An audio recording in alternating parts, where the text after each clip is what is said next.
Starting March 7th, Social Security is changing how your case may be handled.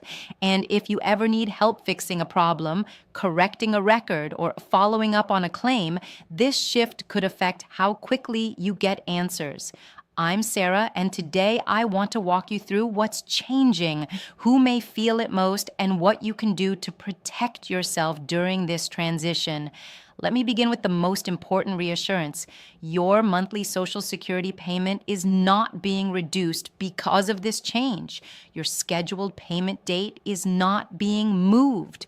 Eligibility rules are not being rewritten on March 7th. If you are already receiving retirement, disability, or SSI benefits, those payments continue.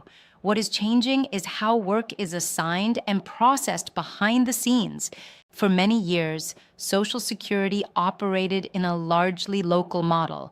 Your nearby field office handled most cases for people in your area.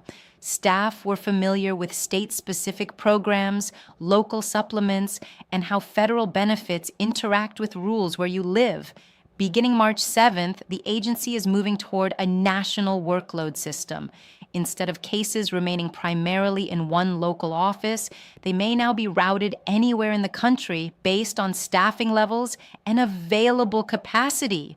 A national appointment scheduling system is also being implemented to balance demand more evenly. According to officials, the goal is to reduce backlogs and use staff more efficiently. If one office is overwhelmed and another has availability, cases can be shifted rather than sitting idle. Now, here is where scale becomes important. Social Security serves roughly 75 million Americans. It is one of the largest public benefit systems in the country.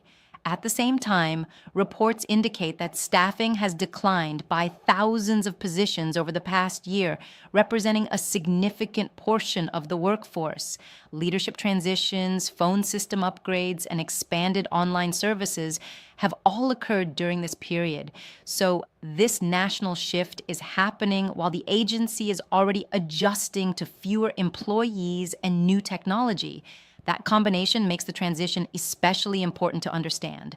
If you receive straightforward retirement benefits and everything is running smoothly, you may notice little to no difference. However, if you are dealing with a disability claim, an SSI eligibility review, an overpayment notice, or a Medicare enrollment correction tied to Social Security, you could feel the effects more directly. These cases often require detailed review, documentation, and sometimes coordination with state-level rules. When work is handled nationally, the representative reviewing your file may not be located in your state. That does not mean mistakes will occur, but during any transition, the margin for confusion can increase, especially while employees are learning new systems and workflows. It is also important to recognize that the agency has reported improvements in some areas. Officials state that call response rates have improved compared to prior years. Average hold times have decreased in many cases. More calls are being handled through automated systems and scheduled callbacks. Disability backlogs, while still significant, have shown some reduction compared to previous peaks. Inspectors have reviewed performance data and confirmed progress in certain measures. So this is not a situation where nothing is improving. There is an effort to modernize operations and apply technology more broadly. At the same time, technology cannot fully replace experienced staff, especially in a system as complex as Social Security. That is why the transition period may feel uneven for some beneficiaries. Let me clearly restate what is not changing. Your benefit formula is not being altered by this administrative shift. Cost of living adjustments continue under existing law. Payment dates remain tied to your established schedule. If you are currently eligible, your eligibility does not automatically change because of this new workload system. What may feel different is the experience of getting help. You might speak to a representative outside your local region. You may receive correspondence processed by a different office than before. In some cases, response times could improve if work is distributed efficiently. In others, delays could occur while systems stabilize. This is not a reason for alarm. It is a reason for awareness. There are practical steps you can take. Keep detailed records.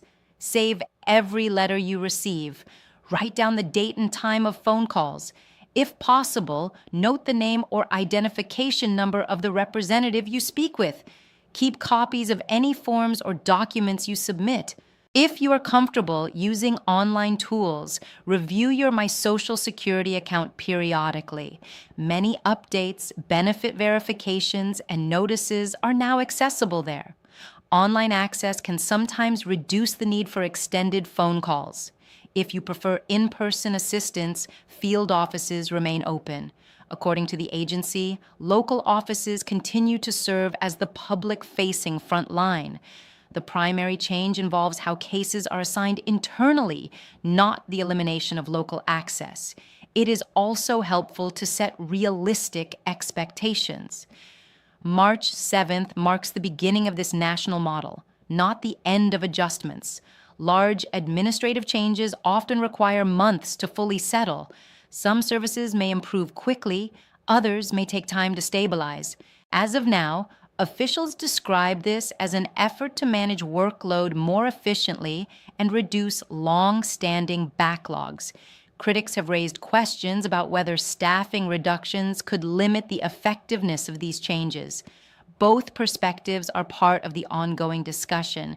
Ultimately, what matters most is how this feels to you. When you contact Social Security, are you able to reach someone? Are issues addressed clearly? Are corrections made in a reasonable time frame? That real-world experience will determine whether this transition succeeds. For now, the calm takeaway is simple. Your benefits continue. Your payments remain on schedule. Your eligibility rules are unchanged, but the internal system handling cases is evolving.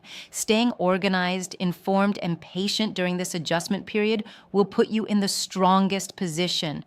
Social Security is not just a government program. It is a monthly lifeline for millions of Americans. Any change in how it operates deserves careful explanation and steady guidance. As more confirmed information becomes available, I will continue to share updates clearly and responsibly.